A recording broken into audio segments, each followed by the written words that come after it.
Hello, I'm Jam, and this is Dinoberry Studio, where I explore making art while celebrating role-playing games along the way. For those of you who don't know, my spouse and I run Dinoberry Press, where we create and publish role-playing games and sell stickers and other goodies. Little Wolves is one of our games. It's a fantasy folktale game about being werewolves in an enchanted forest. Check out the links in the description to learn more about the game and the team. Today, we're going to be sculpting one of my favorite characters from the game, Squash Puppy. Squash Puppy is a kind character with a body of bundled straw and a carved gourd for a head. Squash Puppy can be found around the farmlands of Autumn's Breath, within the town of Candlewick, where the Pumpkin Queen watches over her court with a passionate flame. Squash Puppy is such a friendly little friend. I love them so much. They're so cute. I just had to try to create a little sculpture of them. But first, it's sketchy time. The plan is to make a single pumpkin, a little stack of pumpkins, and a sitting squash puppy. I have some spare fairy lights to play with, so I think I'm going to make the sculptures hollow so that their faces and eyes can glow too. For a long time now, I've been inspired by a lot of amazing crafters in the YouTube space, and also very inspired by the creativity that you can find in the worlds and the characters in indie TTRPGs. I have a lot of plans to make more crafts of other games soon, but let me know what indie games inspire you, or what crafting mediums you think I could explore. Just let me know in the comments. To begin, we're going to bulk up the bodies with foil and wire so we don't have to use big ass balls of clay, because that would be a nightmare to bake. Here I'm rolling up balls of foil starting with the pumpkins. This is going to be our single pumpkin. And here I've made 3 balls of foil for our stacked pumpkins. To help keep them together, I'm stabbing a white toothpick through them.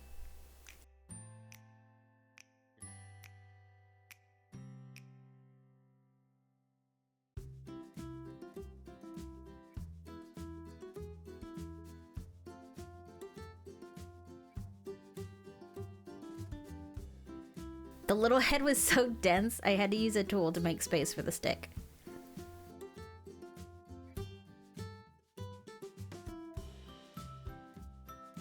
Now that we have our base, it's time to start on the clay. So this clay's been sitting around at the back of my closet for at least 5 years. It's old, brittle, and crunchy, so it needs a lot of kneading. And I mean a lot of kneading. It's all full of pet hair and dust, but for this project, it's gonna be totally fine because we're just gonna paint over it. Later on, I use Bacon Bond to help condition the clay, but since this is before I pick up Bacon Bond, I just have to knead it like crazy. Once the clay is soft enough, I make a pancake and cover our first pumpkin.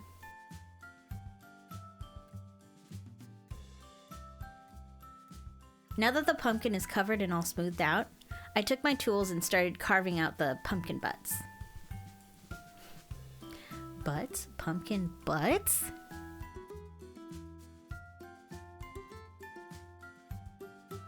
Now I'm just forming and shaping the stem. So I got it to a general shape I liked, and then I used my tools to create a lid and pressed in a bunch of lines to give it like a woody texture.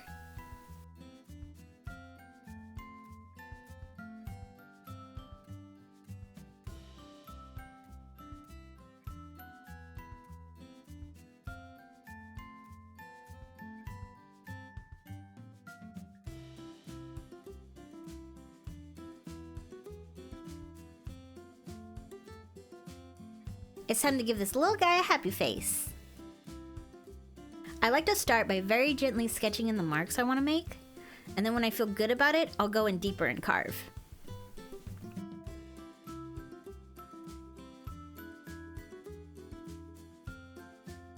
I plan to add fairy lights inside these characters, so I need to make them hollow.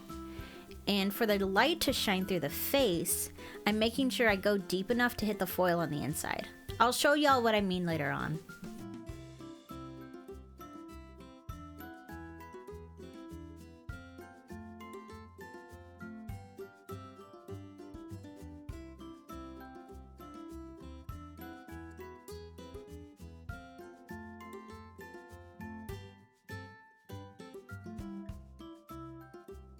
time for more kneading, because I need more clay for the pumpkin stack.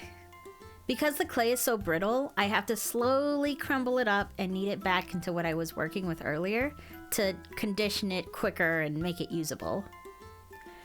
This process can take a really long time if you don't have any liquid clay or clay conditioner, but later on I'll show you another way to make it easier.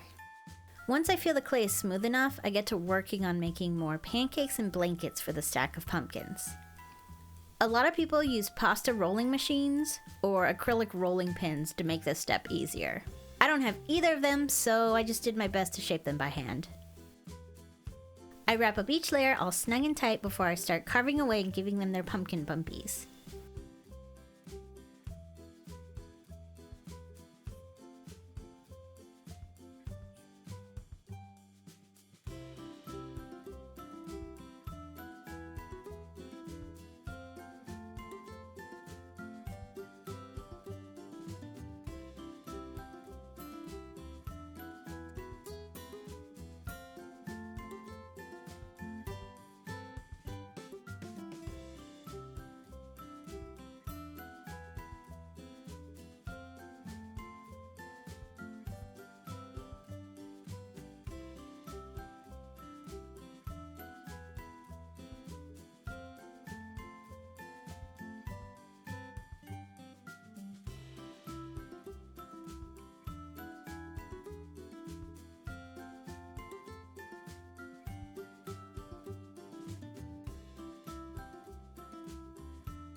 Now, just like with the single pumpkin, I'll start sketching out their faces.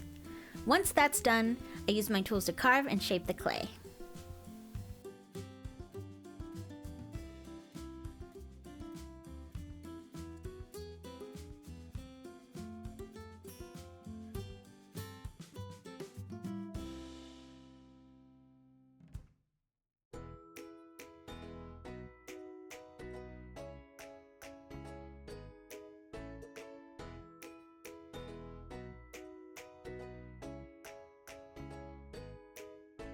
Y'all will have to let me know which of these little pumpkins is your favorite.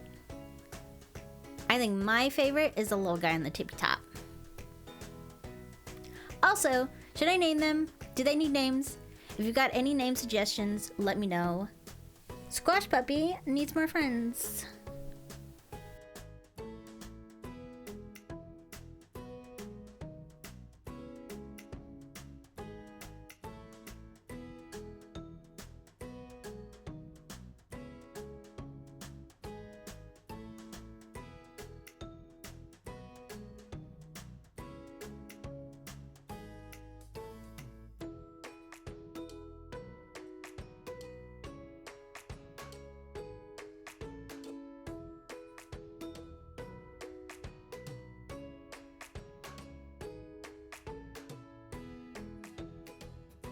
Now that I'm satisfied with the faces, it's time to put them in my toaster oven to bake.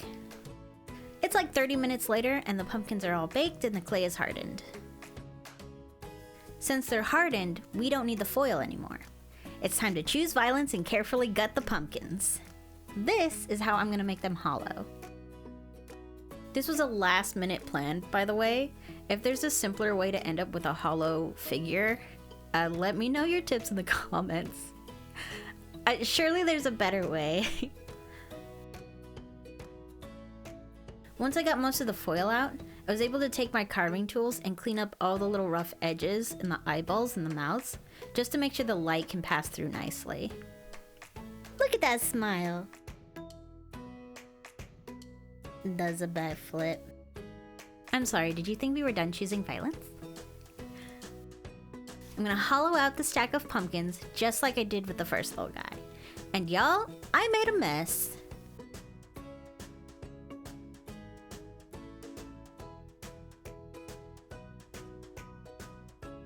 Of course, I take the time to clean up these faces too.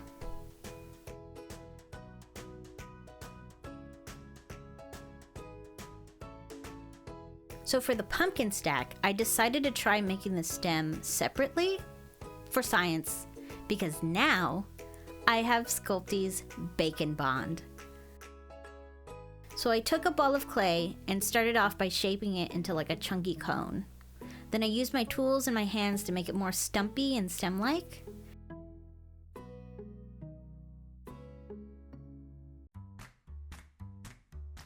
It's definitely oversized, but I think it just makes them cuter. So it's really hard to get soft clay to stick to baked clay, but you can use bacon bond to make it easy. This stuff is like a tacky, sticky clay that acts like a glue. You just add a little bit, attach the pieces, and bake it just like normal clay. Here I'm definitely not using too much to stick the stem on. You really don't need a lot. Don't use as much as I did. It's just been a while since I've used this stuff. Now that the stem is stuck on, I can add texture and curl and twist it before putting the trio back into the toaster oven.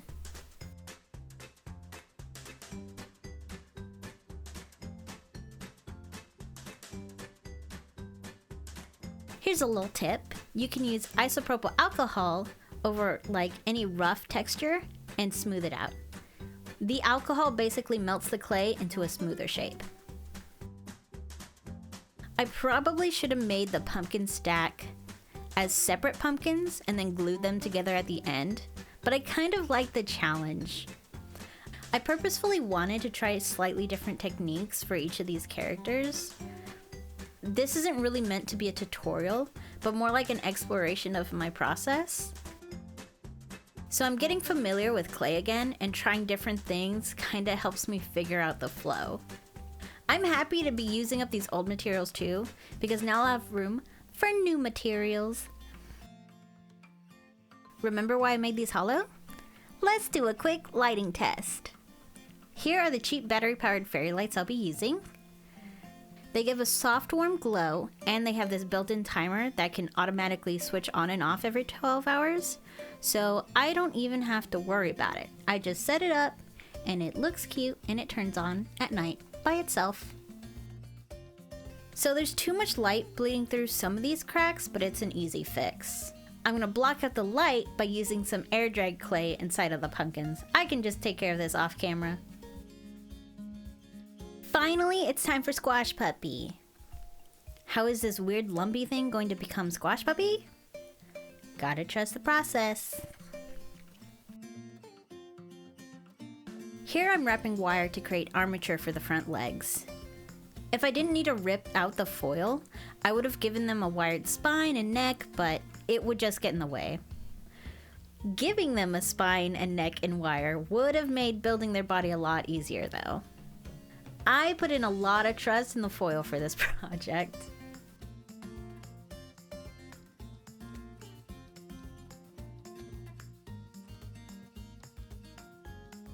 Now I'm adding more foil to hold the wire and bulk out the body. Look at Squash Puppy sitting pretty! Next, I'm wrapping wire for the ears, and I've stuck in a toothpick to act as a neck armature that's easy for me to remove.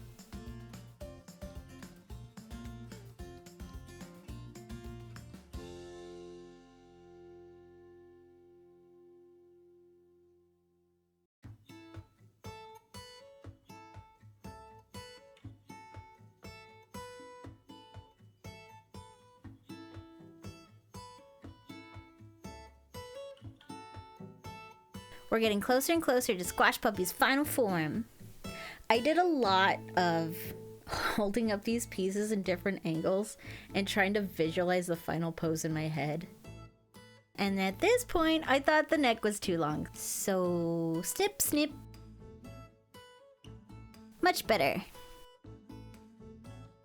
Here, I'm just attaching the wires for their ears. The foil was too strong for the blunt wire, so I just poked a hole through with a stabby tool.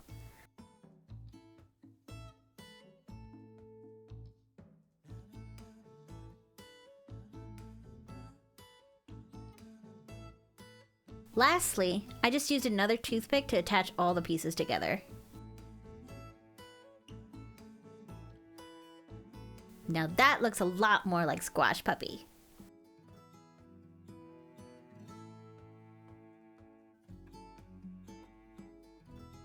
Now it's time to cover Squash Puppy in clay, which means more kneading. But I have Sculpey's Bacon Bond now, and all you have to do is add a little bit of that stuff at a time while you're kneading, and it helps soften and condition the clay.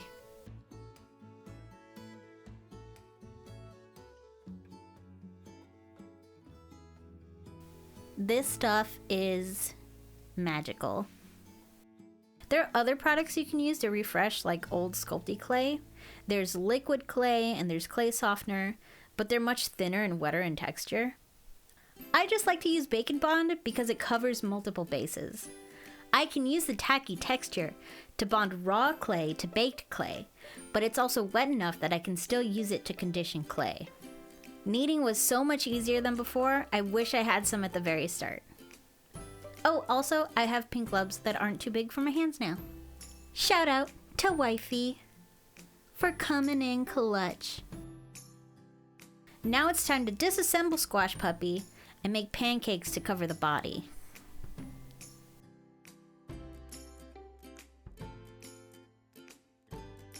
I roll balls of clay for each leg and then turn those into little hot dogs before wrapping the wire in clay.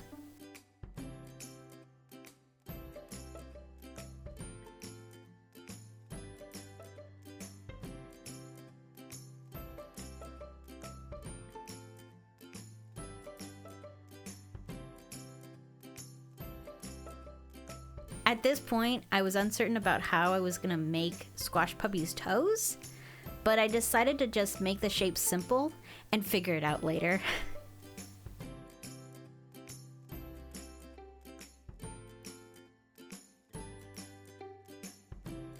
So after I smoothed out the legs and finished forming them into the body, I used my tools to add a little bit of texture.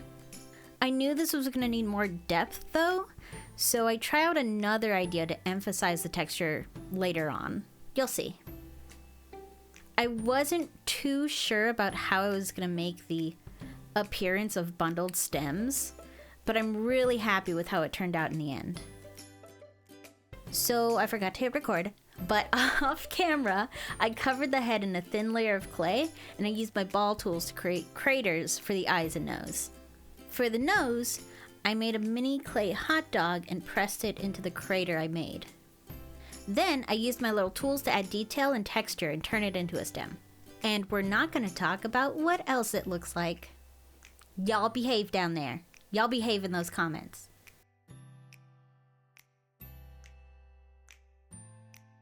Okay, last violence in the video, I swear.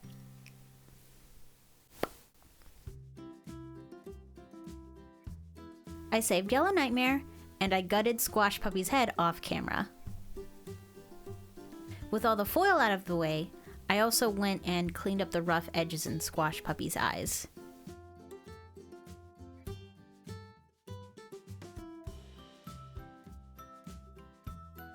So things were going pretty well with this project, until Squash Puppy's head exploded.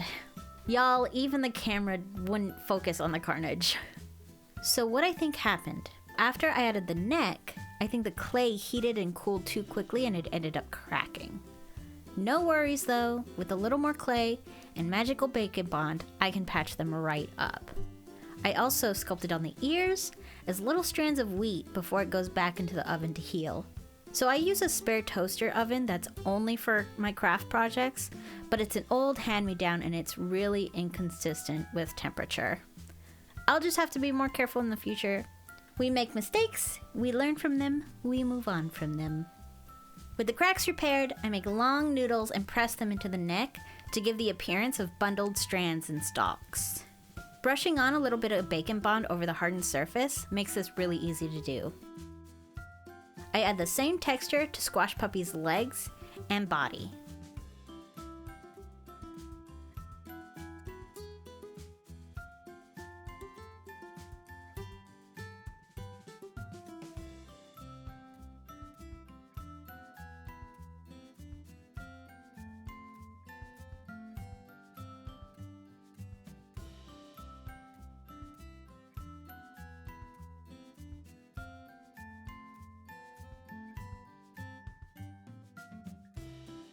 So again, I was a little unsure about what I was doing about the body texture at this point, but I think the paint I add up later on goes a long way in selling the illusion.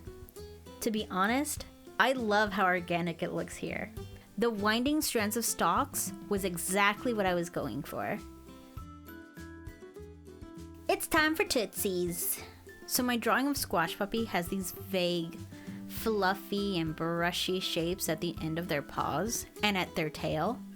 But for the sculpture, I decided to make their paws a little more leaf-like, and their ears and tail look a little bit more like heads of wheat. So I brushed on a little bacon bond to Squash Puppy's toes, and I shaped some small, simple leaf shapes to press into the feet. Then I just took my tools and I pressed in little leaf veins.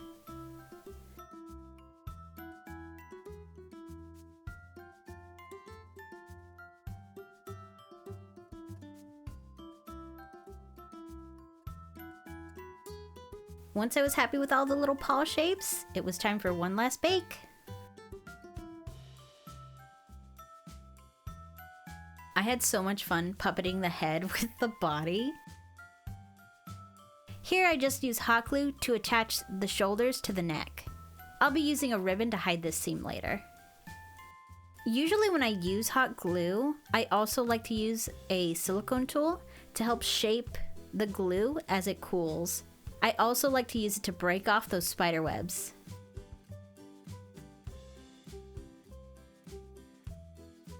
It's tail time, so Squash Puppy's butt ends in a ribbon with a tail of bundled wheat.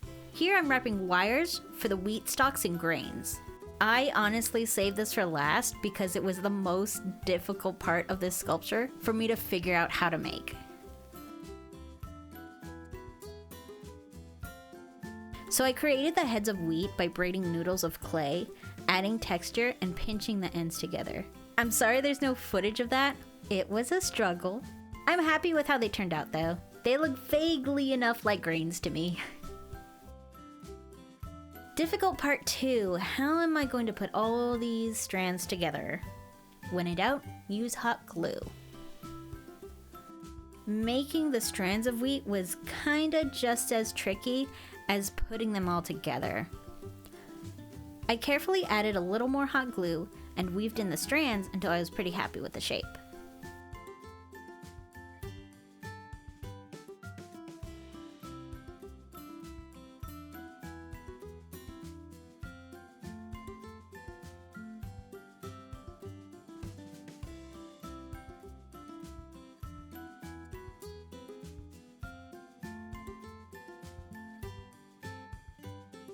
To make the tail fit in place, I had to carve out space in Squash Puppy's butt. This seam here will also be covered with a ribbon, and at this point, I'm just hoping I can make it cute enough in the end.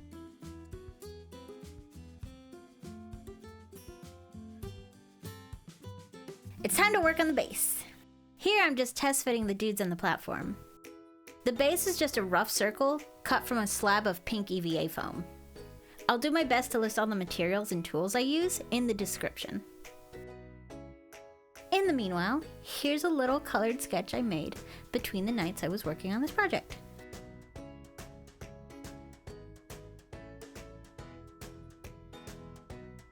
I was happy with the size of the base, so I marked where I needed to poke holes through, and then I sketched and carved out the bottom to make space for the battery pack and the fairy lights. So off camera, I used my hot carving knives to create the channels, and then I came back with my metal carving tools to tidy up any loose bits. If you ever use hot tools to carve into foam, make sure you do this outside or in a well-ventilated space with a mask. That's nasty stuff. You don't need it in your lungs. It fits! So my plan for the sides of the base is to make it look a little bit like a stump. So I start by adding lots of texture with my big metal balls.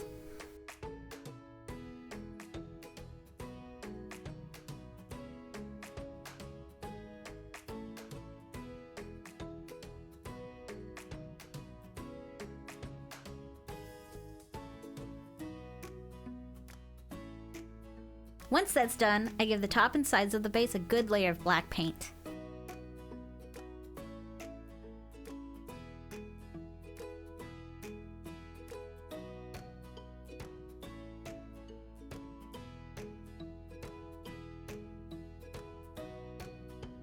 So I could have just painted the top of the base green, but instead I decided to use this ribbon of preserved moss to cover up the top. It turned out to be a great way to start off with a textured ground on top of the stump. And just my luck, the base perfectly fit within just 2 widths of the ribbon.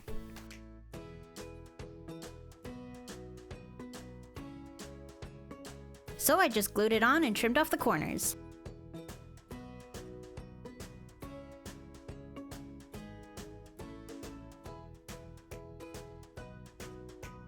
There's kind of a seam in the middle, but we'll hide it soon. It's looking pretty cute, y'all.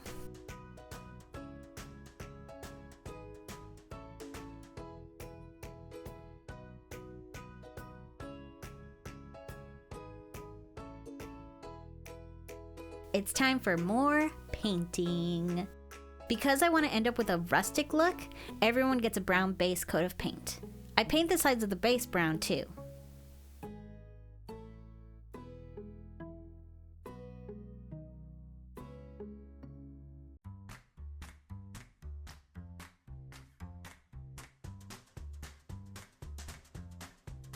One little regret I do have about this project is that I should have taken the time to paint the insides at this point, but it's fine.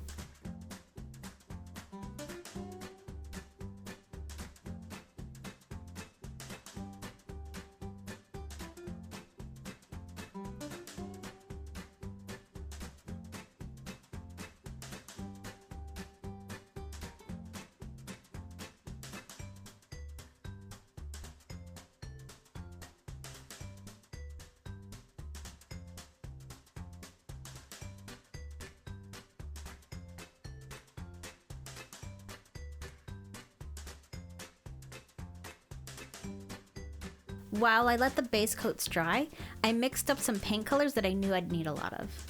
A yellowish beige, an orange, and a pale green. I find that mixing acrylics in these little lidded cups can be an easy way to keep paint around for longer. It's especially helpful when I know I need to make multiple coats over time. I've been able to mix paint in these and even use them the next day. So as I add color, I'm just building up thin layers at a time and leaving the cracks and recesses mostly brown. The plan is to do a lot of dry brushing to end up with a very rough painted texture. Don't mind me accidentally painting the big pumpkin orange, by the way. I fix it later. Squash Puppy's body gets a coat of beige and their head is painted green.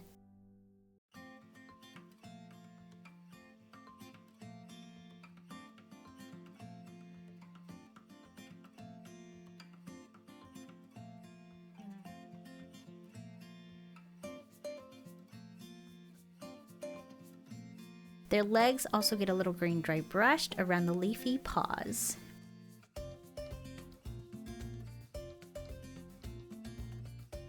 A little brown wash and wipe off helps get the details back.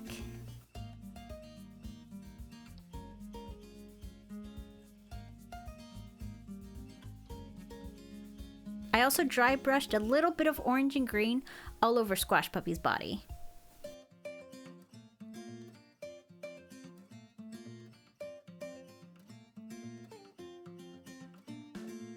Okay, so here's a peek at the first few layers of color. I take my time layering on more color, just a little at a time. By painting this way, it'll make the surface more uneven and rustic.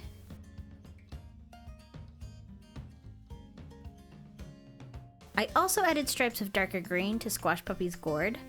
Sorry I lost my footage of it, but they're looking super cute, I promise. You'll see.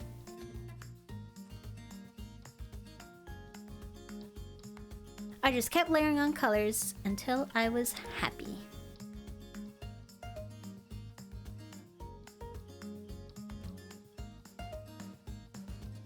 I also gave the base a little dry brush with beige to highlight the woody texture.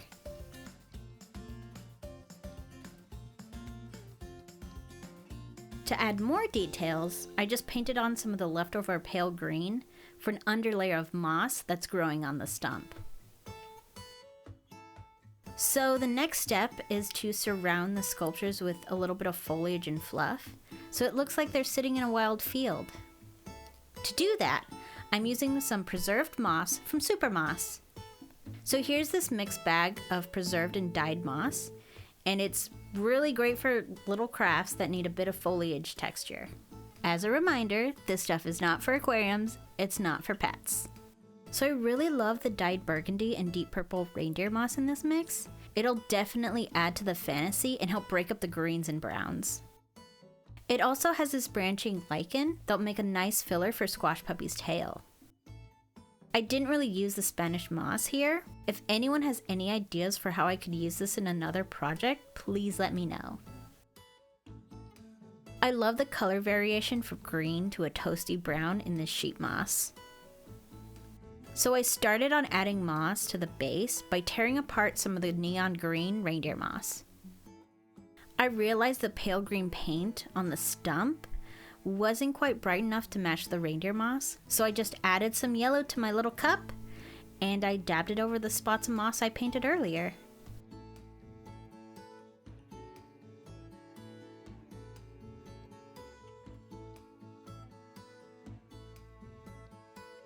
So I thought I'd try making use of all the loose crumbs in the bag by mixing them with Mod Podge and making a sticky mossy mash. Forbidden salad.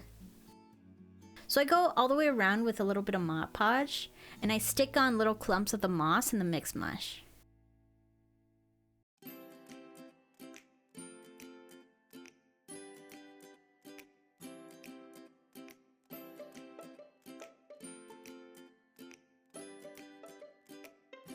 After that, it was time to test fit again and install the lights.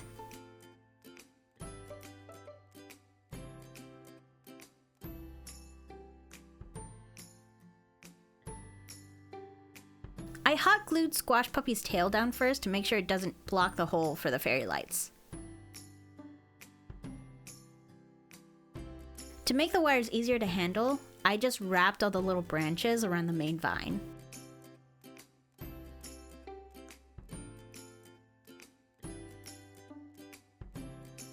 The battery pack fit perfectly, I didn't even need to glue it in place. So with a little fiddling, I pulled enough of the fairy lights through each hole, and then it was time to secure Squash Puppy and all the pumpkins. I would love to learn how to work with LEDs, so stuff like this can be a little less janky. It can be a whole different kind of jank, but this is pretty janky. For now though, I'm happy to put these leftover fairy lights to good use.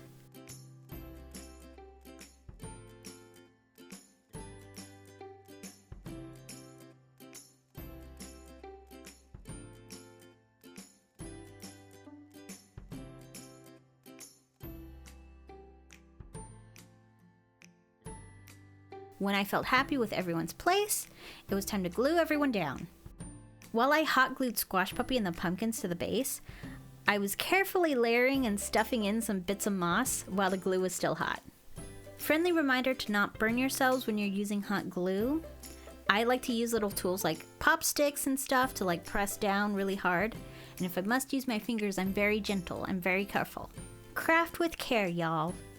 Squash Puppy has blue twine in the artwork, but I thought this purple ribbon would look really lovely with the purple moss. I glued one length of ribbon around Squash Puppy's neck and a second around their tail.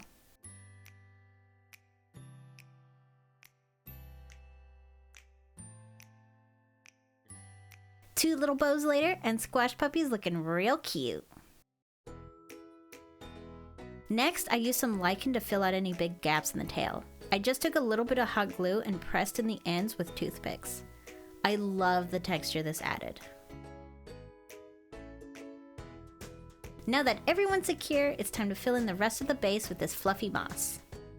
I like to place pieces down first to see how they look before gluing them down permanently. So I used mainly a mix of the sheet moss and the dyed reindeer moss to fill in anywhere that felt too flat. I really love how the patches of purple turned out.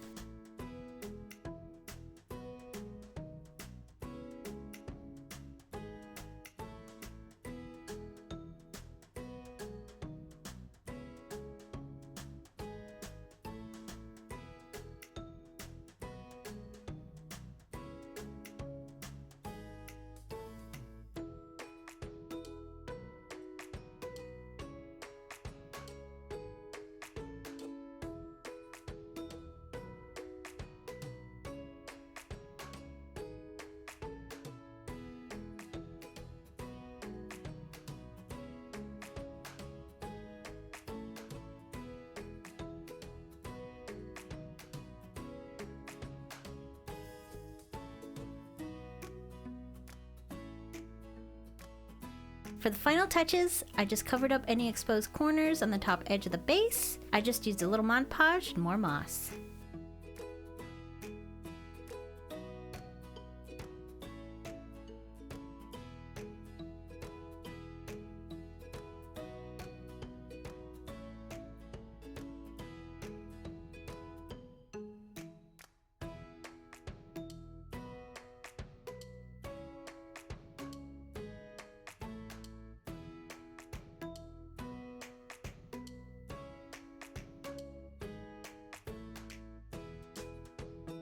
As we're coming up to the end of the video, I just want to say big ol' thank you for watching and hanging out. If you're new around here and would like to see more crafting videos, don't forget to like, subscribe, and spank that little bell. So this craft used up a lot of old materials I've had waiting around, and I still have a lot more to use. Aside from my own characters and games, there's a lot more tabletop worlds I really want to make fan creations of. From Morkborg to Wanderhome to Monster Hearts, there's so much more.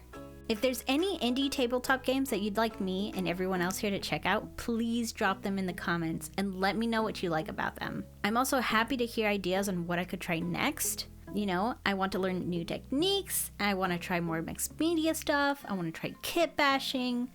There's so much stuff I want to explore creatively. At the same time, I hope y'all don't mind if I share the missteps in my journey too. Thanks again for watching, liking, and doing all that other stuff. The support means so much, and I want to give everyone who has encouraged me to try this out a big ol' thank you. I have many more projects I'd like to get started on. In the meanwhile, you can follow Dinoberry Press on almost all the social medias at Dinoberry Press. And if you want to keep in touch with all the important stuff we're up to, we also have a newsletter sign-up link in the description below. Hope y'all have fun. Hope y'all learned a little something. I know I learned a little something. Ta-ta for now.